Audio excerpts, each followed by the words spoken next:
this update. I like to get it done as I give you at least 10 days so you could know the energy that's coming through.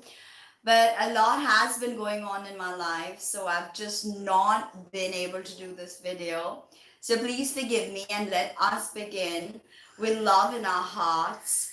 And it's a very special lunation, this one, and I'll tell you why. Okay, so let me break it down for you.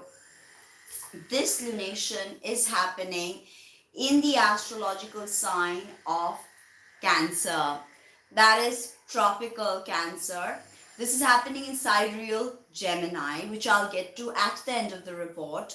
As you know, I like to give you a mixture of Western tropical as well as Vedic sidereal. So let us get straight to understanding the energy of Cancer. And so Cancer is cardinal water. It is the first water sign. It is the fourth sign of the zodiac that deals with mother and child, that deals with family and foundations, okay? It's the most fertile sign of the zodiac, okay? Cancer is the most fertile sign of the zodiac. Water's memory. Water takes us to a level of precognition, to a time when, things were pre-verbal. They connect us to a space. Water connects us to a space like that. And that's where we are heading, to cherish memories, to cherish family, to cherish the people that we love. That is the energy that is coming forward on the 30th, 29th and 30th of this December 2022. We are closing the year 2020 that has been rather challenging with this lunation, and we began this year with the conjunction of Saturn and Pluto in the astrological sign of Capricorn. So the moon is the domicile ruler, as you know. Who rules Cancer? The moon, okay? If you know more about Cancer, then you explore this sign and you realize that Jupiter, the greater benefic, is exalted in this sign. And we've had Jupiter in detriment in Capricorn all this year. Okay, not only was Jupiter in detriment in fall, Jupiter was next to Saturn. Jupiter was in a Saturn-ruled sign, Capricorn. Jupiter's diurnal. So there's really no common ground with Capricorn, so to speak, okay? Now, Venus is the daytime triplicity ruler and Mars is the nighttime triplicity ruler, okay? So, when you look at the lunation, Venus is the term ruler, okay? I told you there are 50 terms in astrology.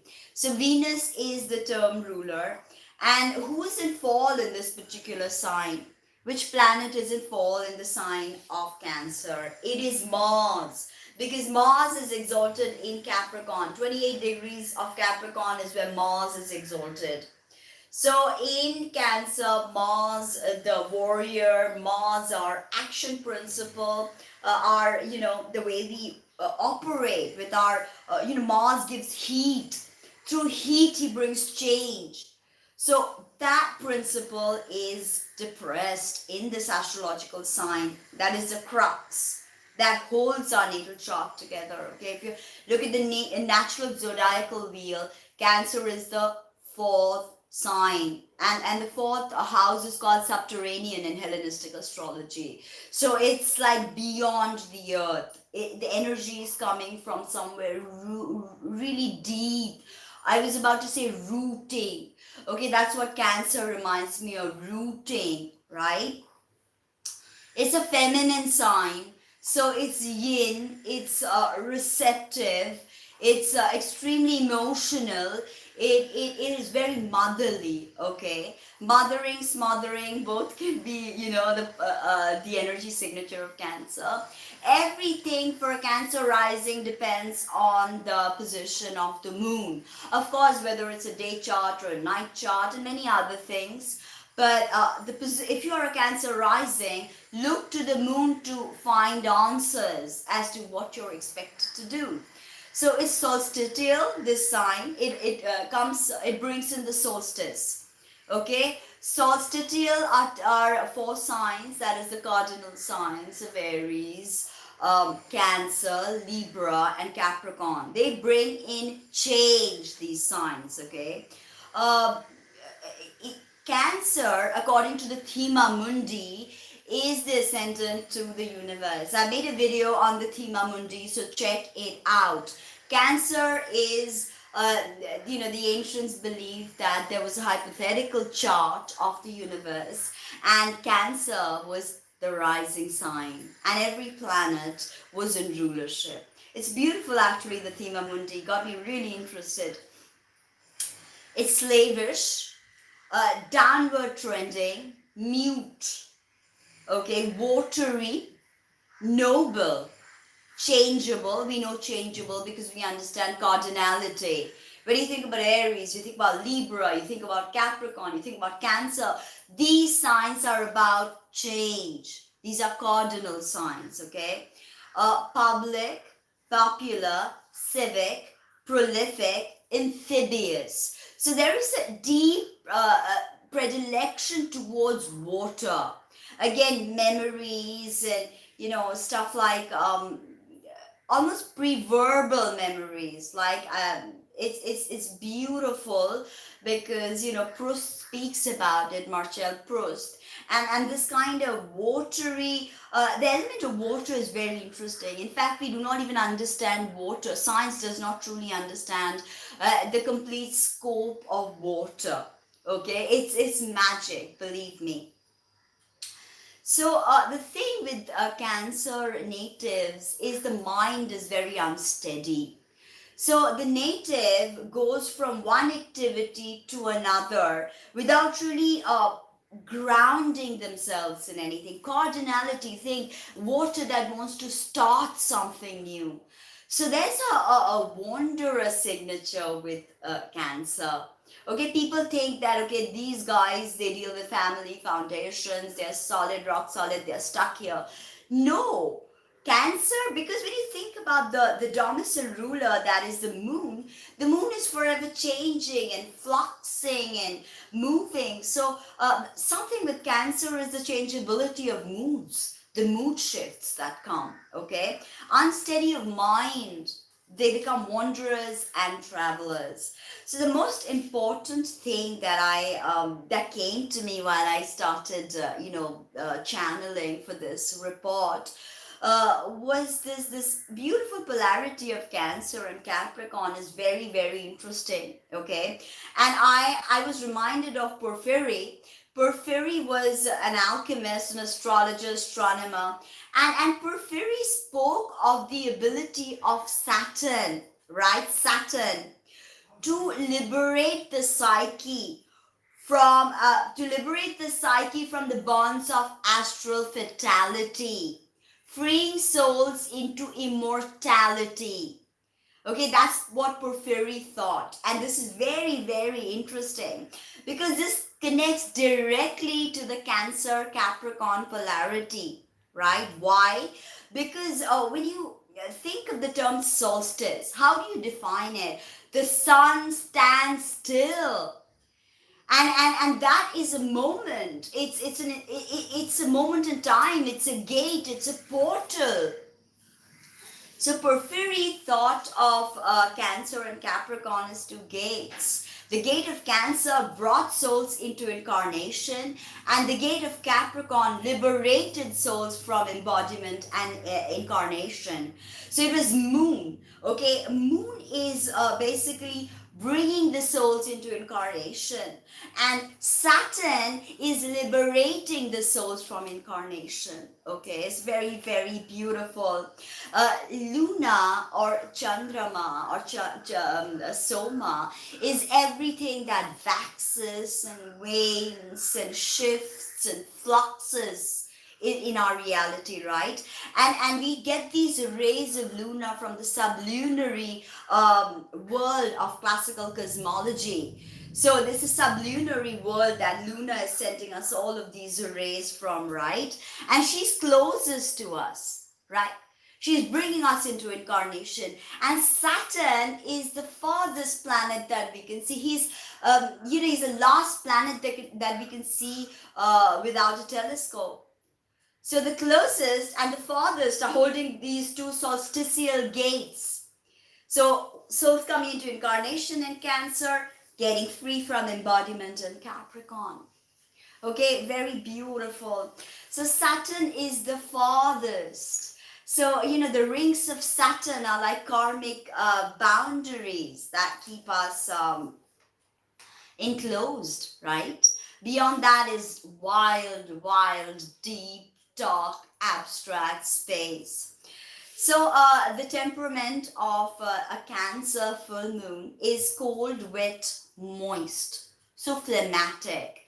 So phlegm, tonsillitis, and any kind of phlegmatic diseases can see a flare up with the moon in Cancer, okay? So the Poornima tithi, Poornima is full moon by the way, the Poornima tithi begins on 29th of December in the morning at about 7:45ish, right? And the tithi ends exactly 30th December, 8:58 a.m. So any work related to Poornima can be done this whole 24 hours from 29th to the 30th, okay? So full moons are polarities, and they create tension. The sun and the moon are in opposition. So there's a tension, right? There's a tension that's brewing, and we can feel it, right? So although the Western world considers this full moon to be a period of lunacy, a period when we get crazy, okay, because also Gurdjieff did mention that the moon literally eats away at our psyche. So many Western esotericists believed that the moon literally eats away at our psyche and at our energy. So we are food for the moon. That's what Gurdjieff believed. But in India, we don't believe that. We believe that Poornima or the full moon is actually a blessing. All right? And that's not what the West thinks. There's a discrepancy, there's a difference in the way we perceive the energy of the full moon and the energy of the new moon. Okay? So it's a very sacred day, this Poornima Tithi, because in India it is Dattatreya Jayanti on the 29th, and on December 30th it is Annapurna Jayanti. Now Rishi Dattatreya was the child of Vedic Rishi Artri and his wife Anusuya. Okay, and Dattatreya is actually the amalgamation of the Trinity, Brahma, Vishnu, Maheshwara. So, and he was the first teacher of the Nath Sampradaya. So it gets me very interested because I'm very interested in the Nath Sampradaya and their esoteric occult sadhana, which I also perform. I have a very deep connection to that. So Dattatreya Jayanti is a superbly occult and a very powerful day, all right? Very good day for a fast and to set Drida Sankalp, or set solid intentions for what you want to manifest. Remember, Dattatreya is a part of the Trinity. He's an amalgamation, a congregation of the energies of Brahma, Vishnu, Maheshwara. So if you propitiate him correctly, then he can not only bless you, but praying to Dattatreya, chanting his mantra destroys ancestral curses. All right. So the mantra that I've chosen for you is Hari Om Tat Sat Guru Jai Guru Datta. Hari Om Tat Sat Jai Guru Datta. Okay, so you can chant this mantra. I'll put it down in the description box later. And if you want to know more about Annapurna Jayanti, because if you propitiate Annapurna, the form of the goddess that gives us food, not only food in abundance, but good, nutritious, organic food.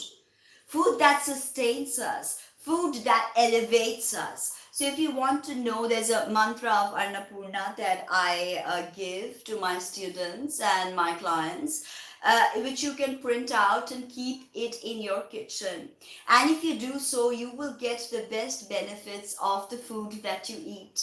So your body will be sustained and you will never ever have scarcity of food in your house. Okay, so it's a very powerful mantra, which maybe I'll tell you it now.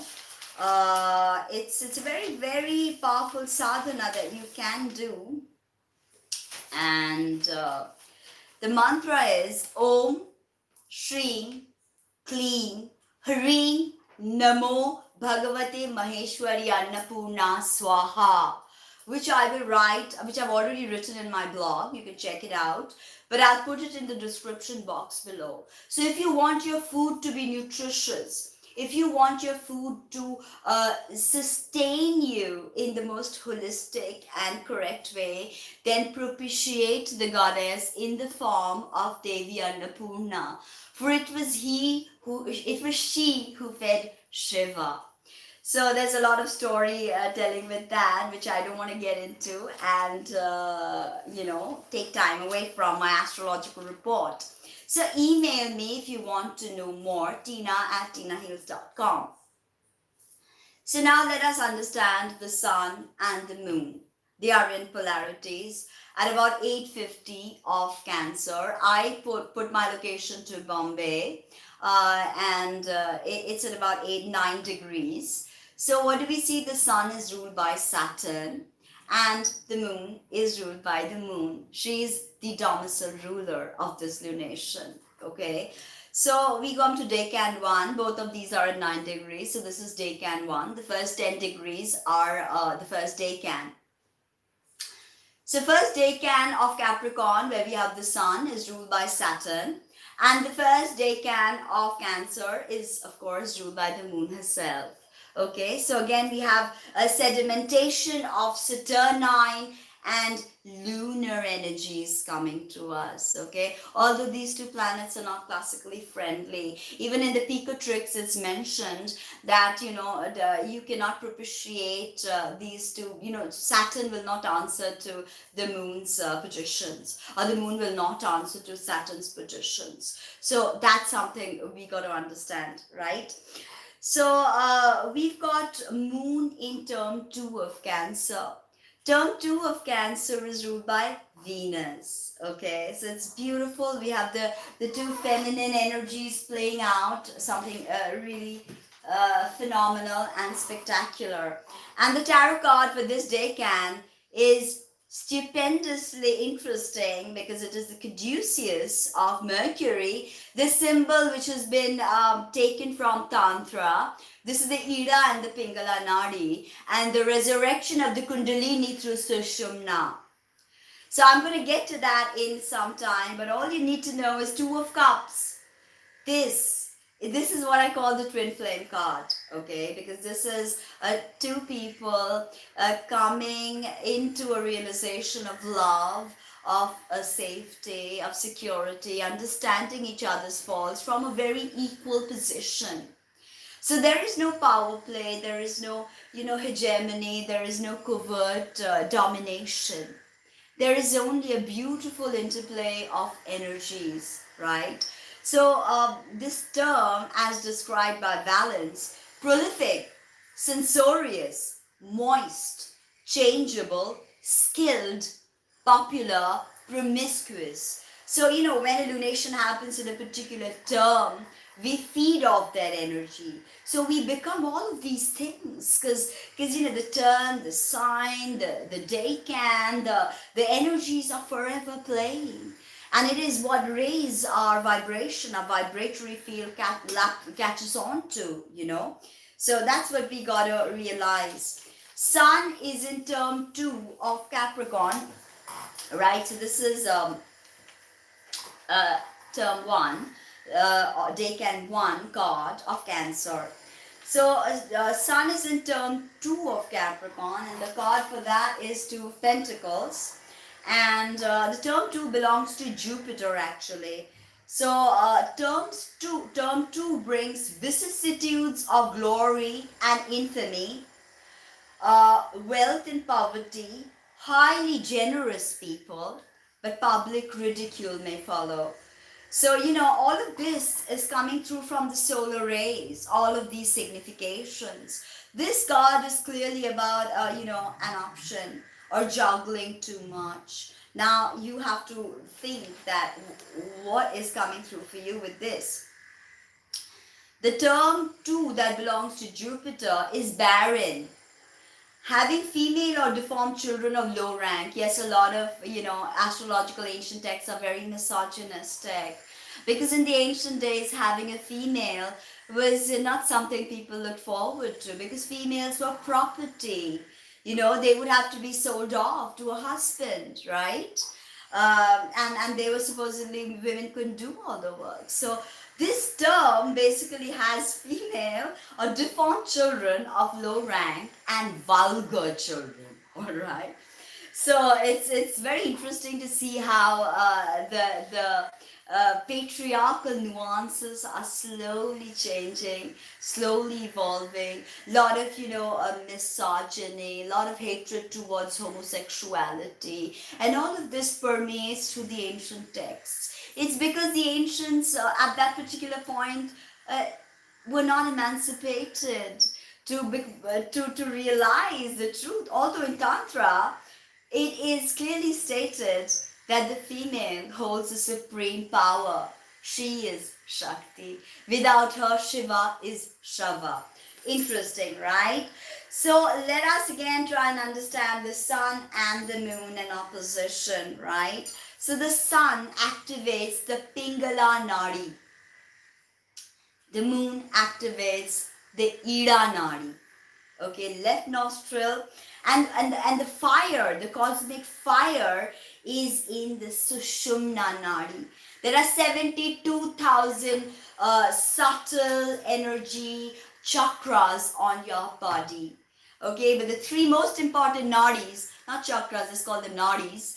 The three most important are Ida, Pingala, Sushumna. Ida is lunar, Chandra Nadi, Brahma Nadi. Sun is Pingala, Solar Nadi, Surya Nadi. Sushumna is fire, the awakening of the Kundalini, right? So the sun is called Vajrani Nadi, moon Chitrani Nadi or Brahma Nadi, as I said, Brahma the creator. So moon is a creatrix of her own, okay?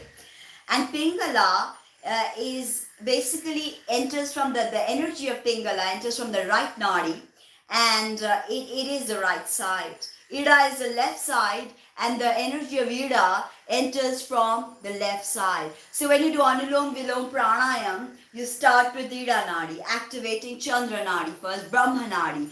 Brahma starts creation, Vishnu preserves creation, Shiva destroys creation. Okay, Rudra. He's very important, this lunation. So we have basically Sushumna that interlaces with Ida and Pingala at the Ajna Chakra. Okay, and they go around the Ajna Chakra all the way like that. Ida and Pingala, they begin from the Muladhara Chakra, right, which is the base, which is Saturn's place. So when you see this interlacing of the Ida and the Pingala Nadi in Sushumna, you immediately realize where they got the caduceus of Mercury from. This, my friend, is an ancient tantric symbol of the Kundalini awakening through the interlacing of Ida and Pingala, the Vajrani Nadi and the Chitrani Nadi, and coming up to the Ajna Chakra, the third eye. This, the caduceus of Mercury, is derived directly from that symbol. So we've got a very powerful energetic play here with the Ida Nadi activation. Now the Ida Nadi is pale like the moon, and it contains nectar or soma. Okay, many of you have heard me say that, soma, nectar. The Pingala Nadi is red like the sun, and it contains venom. So a mixture of both venom and the elixir of life, and they meet at the Ajna Chakra, and the Kundalini awakens. So this is possible This is possible, this lunation, okay? Very, very possible, this lunation, because of the opposition created by the sun and the moon. The Ira and the Pingala Nadi are being activated. So there is a possibility through pranayama that they can meet at the Ajna Chakra, then they can go down, they can come up again. It's all about bringing the prana and the apana, the two vayus, in Sushumna and awakening the kundalini. Alright? So my location that I put for the chart is, of course, Bombay. That's where I live. So the ascendant is Capricorn 1815. So my ascendant is ruled by Saturn. And Saturn is ready to distribute mental energy like you've never seen him distribute, okay? He's in Aquarius. He's gonna, rock this gig, so to speak, okay? He's ready to distribute the phohatic electrical energy that I spoke about in my last video. So where is Saturn right now? Saturn is in rulership in Aquarius at 124 of Aquarius and is in the second house. So he's concerned with finances when it comes to this ancient city of Bombay. Saturn is in Decan 1, which is again, of course, a place of Saturn himself. He rules himself through domicile as well as Decan. The term 1, the first term of Aquarius, is ruled by Mercury. Okay? And the significations of this term is given by Vattiya's balance is rich, miserly, gladly hoarding wealth up to the measure of the nativity. So greed, the Four of Pentacles energy. Intelligent, learned in the law, precisely defining everything, okay? Imperious, which is arrogant, careworn, loving education and all disciplines, supervisory, overseeing, philanthropic. So this is the significations of the term where Saturn sits, ruled by Mercury. So we see this kind of, all these things coming out. We want to define things. We could be arrogant. We could hoard things up. We want to be interested in education and all disciplines. Okay. So, a bit of good, a bit of bad. Now the MC is Libra, which is, ruled by Venus. The MC is actually 30 degrees of Libra, so pretty much the end of Libra. Who rules Libra? Venus, right? And Venus is where? She's in Sagittarius in the 12th house. So there's a lot of, there's accidental debility with this 12th house exposure of Venus. Yet there's something very beautiful that just happened with Venus. There is a place called the Great Attractor. Okay, it's at about 14 degrees of Sagittarius. This is a place where light bends, okay?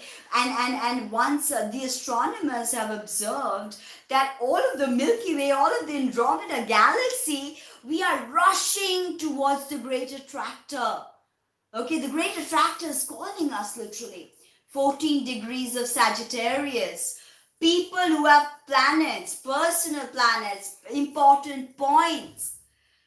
You are going, you've already experienced something big with Venus here. And people who have Venus here, like the natal Venus at 14 degrees of Sagittarius, wow. Okay, you are going to see some hardcore precognition, something, something really crazy, because the Great Attractor is not definable. Scientists cannot study it because light warps and bends. But the energy of the Great Attractor is attraction. Come to me, come to me, come to me, right? So Venus was just conjunct the Great Attractor, and she's bringing all this information from this point, 14 degrees of Sagittarius. And she's giving to us all of this information from the Great Attractor. Okay, and the sun is now finally coming to Capricorn, where all of this seriousness was happening. Saturn, Pluto, and Jupiter was there all the time, and what have you. So the sun is highlighting and bringing warmth to the cold, dry, nocturnal sign of Capricorn. So liberation, this is the gate of liberation. So we crave for that liberation right now. And the sun is, illuminating all of these hidden things. And there's Pluto, and Pluto's all alone, and the sun is ready to meet Pluto. Interestingly, while I was talking about the great attractor, what I forgot to mention was the south node of Uranus is on the great attractor, like 14 degrees. And the south node of Venus is 16 degrees 40 of Sagittarius.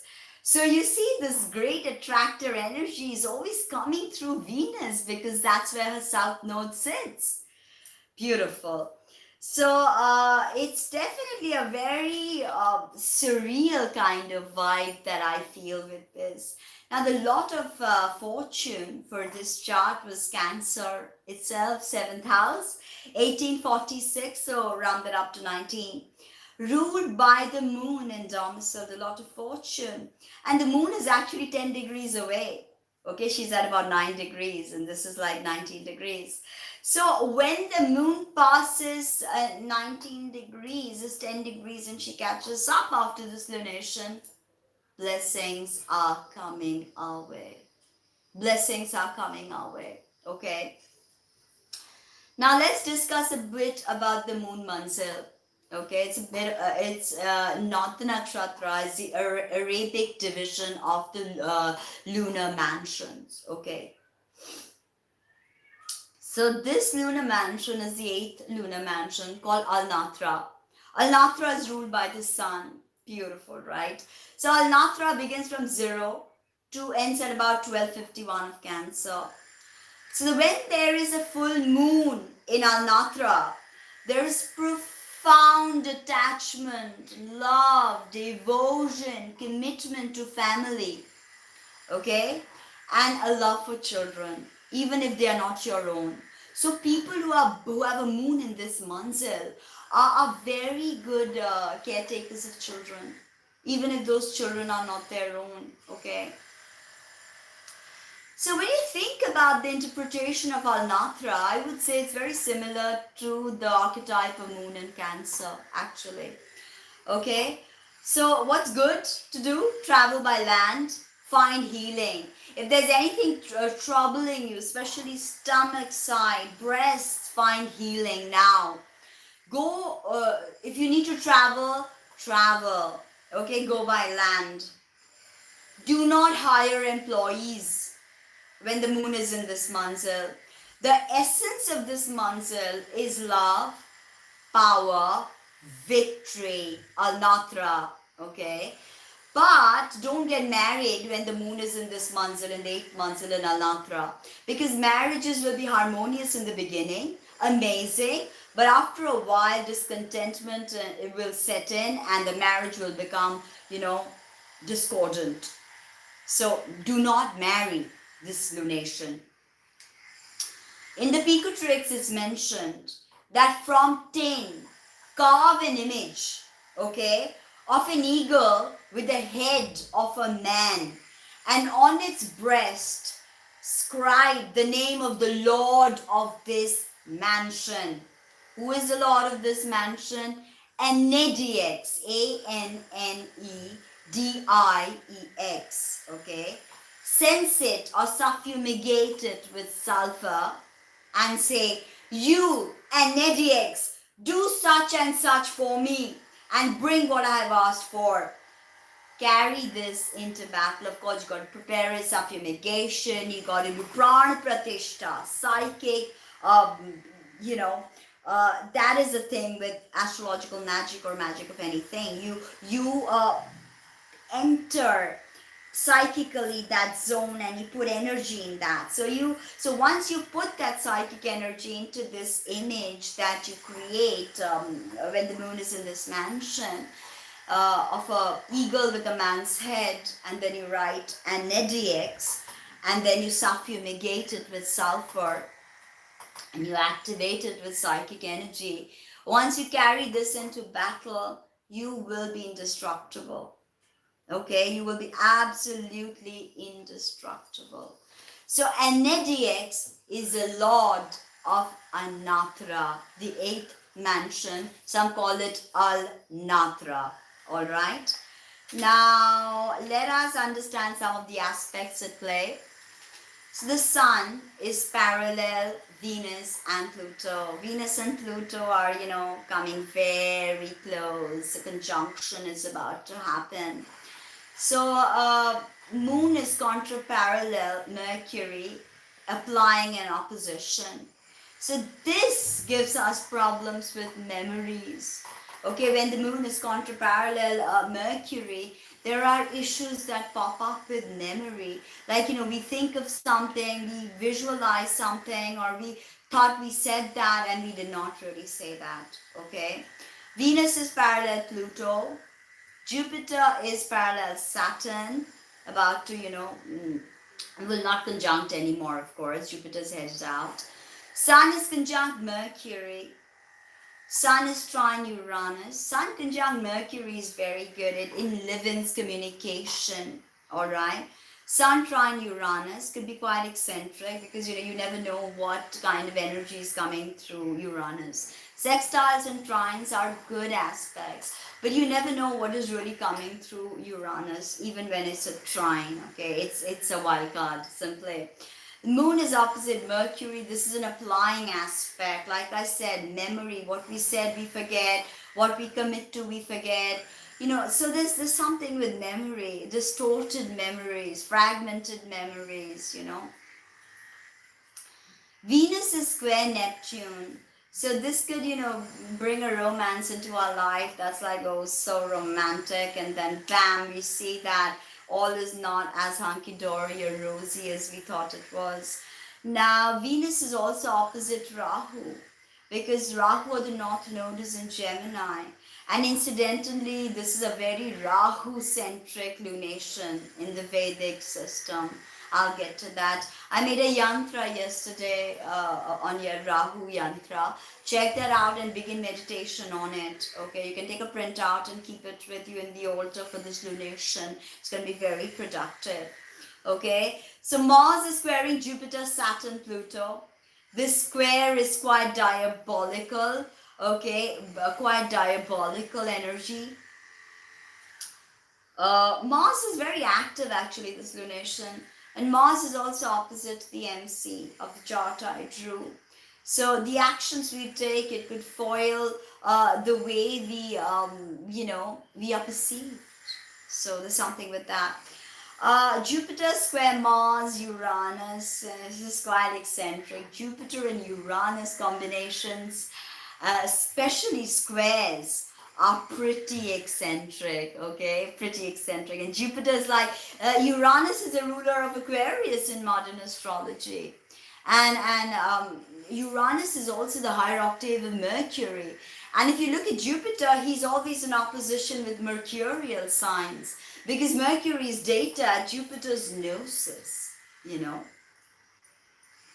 Jupiter is also almost conjunct Saturn. They just met, on the 21st. They're just moving apart. And Saturn square Mars and Uranus. Eccentric, dangerous, anger, restriction, problems with the law, all of that.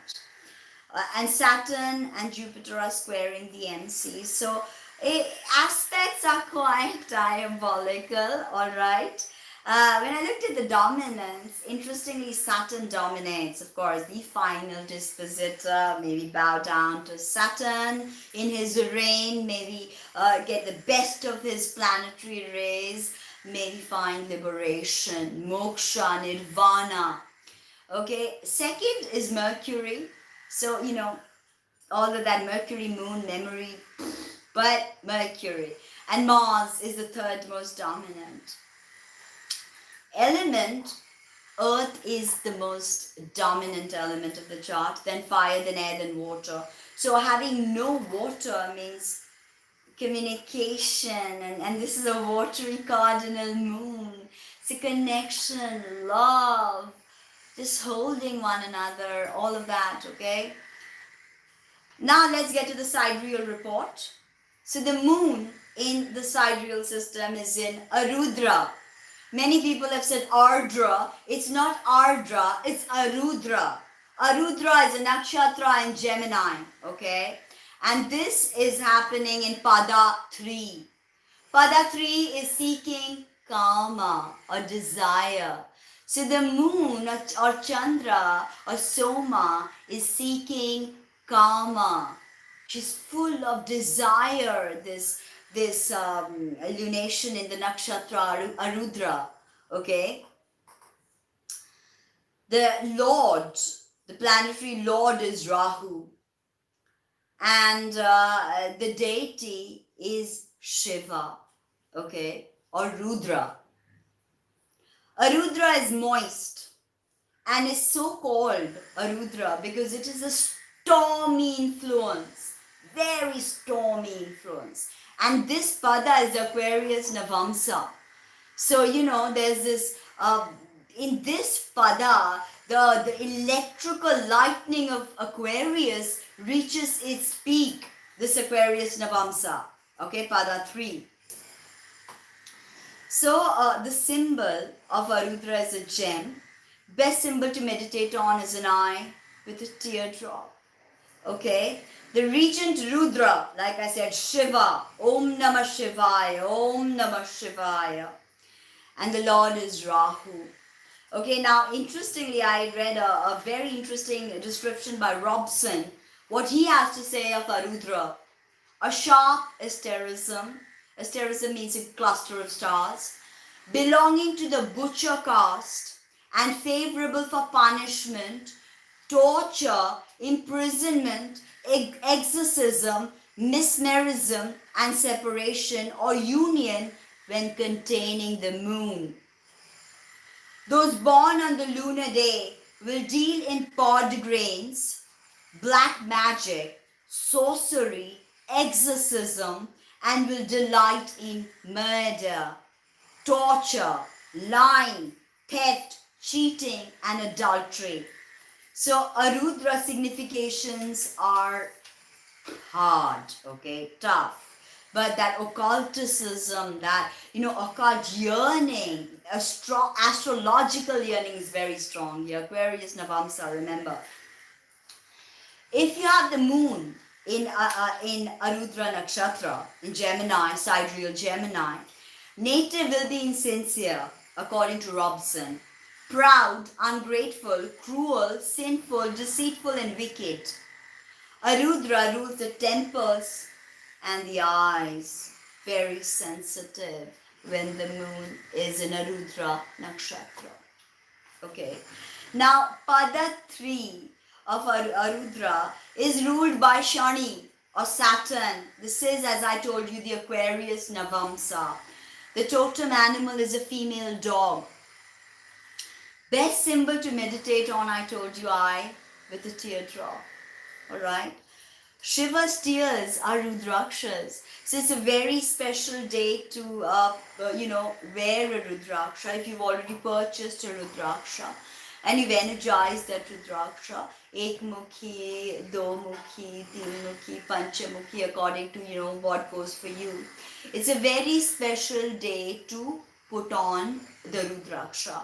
The gemstone for Arudhra is Gomedha. So Gomedha can also be put on this day if it's been energized and ready for use. Now, dosha of Arudhra is Vata. So air, flatulence, any kind of air-related diseases can pop up, okay? Direction is upward trending Arudhra. Tattva is water. How interesting that Arudra's tattva or element is water, and we are dealing with a Cancer lunation in the tropical system.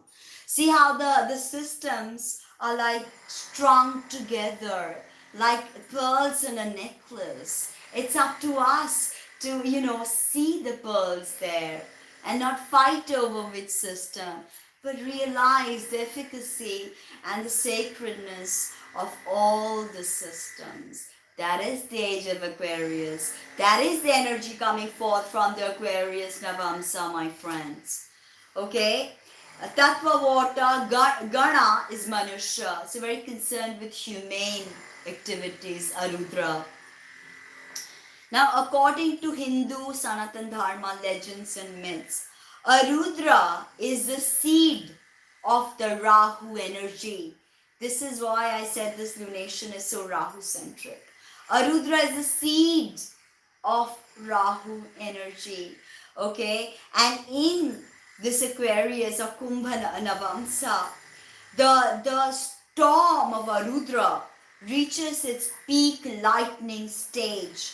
The most electrical phohatic energy is available to us. Okay, so check out my Rahu Yantra.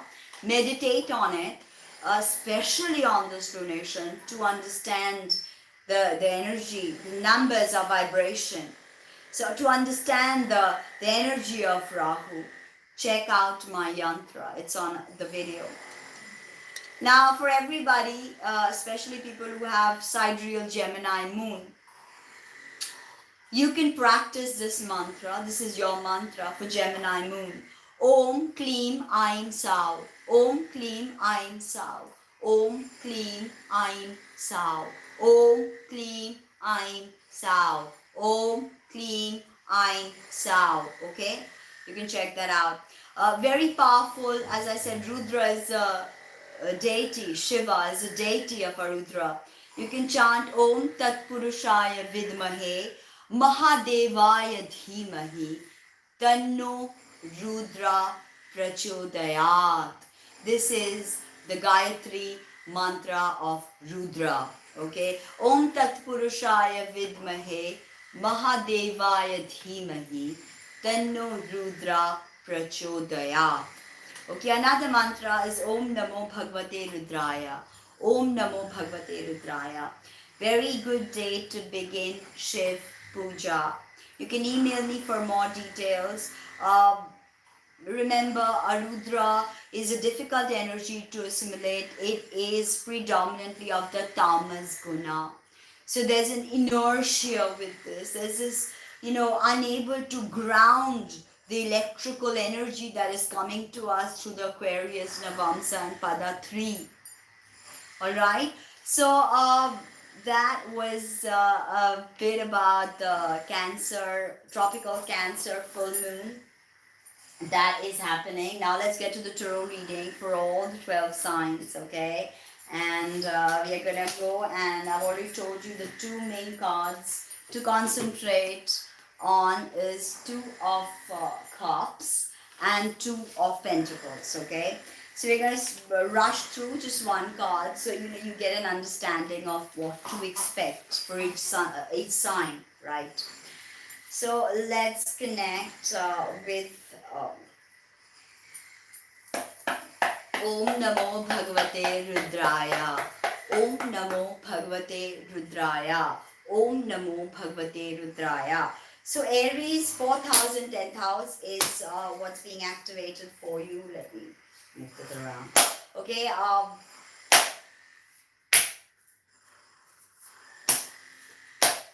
4th and 10th Aries. So family, foundations, career. Okay. All of this is in opposition.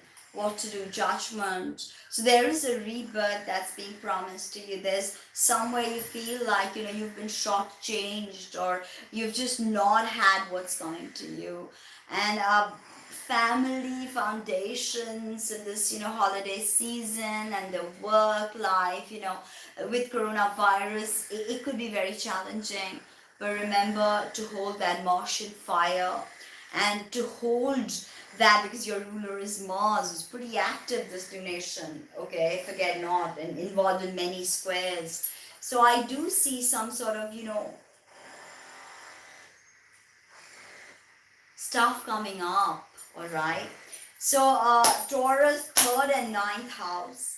3rd house, local neighborhoods, local travel, siblings. 9th house, long distance travel, maybe you have travel plans that you made.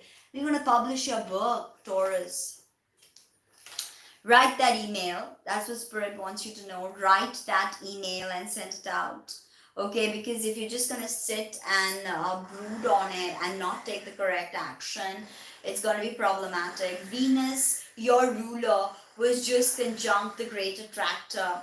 And I've already written in my blog about the great attractor. This is giving you precognitive abilities, Taurus. Use that, okay? Use that, my beloved. Now, Gemini, second and eighth house. You know, your resources versus other people's money. You know, pay your taxes, keep your stuff clean. Beautiful connection with someone from the past, Gemini. Beautiful connection, lot of healing, lot of, you know, heart-to-heart conversations. Although your ruler, Mercury, is contra-parallel that moon in Arudhra. So, alright. So, you know, you will have some kind of beautiful conversations, maybe just, you know, going back into your childhood, connecting with someone from the past. It's going to be beautiful. Now, Cancer, first and seventh house, of course, you and the other, okay? Maybe relationship, marriage, all of that. Like I said, some of you Cancerians are going to get married, but do not get married on this particular day. It's not a good day to get married. Okay, could be traveling, or just somebody proposes to you, somebody you really loved, or you know, if you're already with someone, you buy that house, or you have that most beautiful day that you spend with them, and there's this closeness and connection, and some of you could get pregnant, Cancerians. Leo, 12th and 6th again, so psychic dreams, you know, addictions could come to the forefront, and you got to deal with it by looking clearly at your health, at your everyday habits, understanding that, okay, this is what I need to change, otherwise I'm going to be sick. So that's something that you've got to, you know, think for, Leo. What's rightfully yours is going to come. The rebirth that was promised to you will come. But you have to come in your raw power. There can be no pretenses anymore, Leo. You strip down to your glory, your raw power. All right, now Virgo, 11th and 5th, two good houses again. So not worried about you. It's a good lunation per se. Your ruler Mercury is sort of, you know, has some challenges, but I'm sure you've already figured out how to optimize it, Virgo. The card of Libra, which is your second house, in reverse. So waiting for the right moment, especially if you are in some sort of legal you know, case, or if you are taking advice from someone, you may not be getting the correct advice. You may not be getting the correct advice, okay? Wait it out, Virgo. Wait it out. Libra, 10th and 4th again. So that family and that career access is being heightened again. There's some kind of discrepancy there. But what do we have? We've got the King of Pentacles in reverse. So if some money was promised to you, it could be delayed. If some, you know, some sort of investment that you made, there could be some problems with that. It's best to just wait it out again. I will tell you this, Libra, because Venus, your ruler, has had some very powerful connections with the great attractor. And she is going to, she's got a lot of information for you, but it may take you a little while to ascertain the information, to sift through that information, siphon all that information, right? Scorpio, 9th and 3rd. So, you know, long distance travel again, short distance travel, siblings. And this is the card of Scorpio in reverse. So, endings need to come, Scorpio, for new beginnings. You're not letting something end, you're not letting it go, and that could be painful. Sag, 8th and 2nd again. Profoundly, Venus was conjunct the great attractor, and you felt a lot of things, Sag. This is good actually, Five of Cups in reverse. That means the period of lamentations is finishing. And you're ready to start afresh. You're ready to look at what's coming in the future. Five is very eccentric because you think of four creates a perfect foundation, and then bam, you go to five, and it's like, what the hell happened, right? Eccentricity, yes, I see that. Capricorn, 7th and 1. So your marriage versus you, there's some kind of, stuff that's going on there. Saturn is in Aquarius. There could be some fights coming your way, or some people challenging your authority. You may need to just, put your foot down and say that, no, this is how it is. You feel bruised, you feel battered. 7 of Wands. But I think you've set up the right pieces. It's not gonna, come crashing down like a pack of cards. No.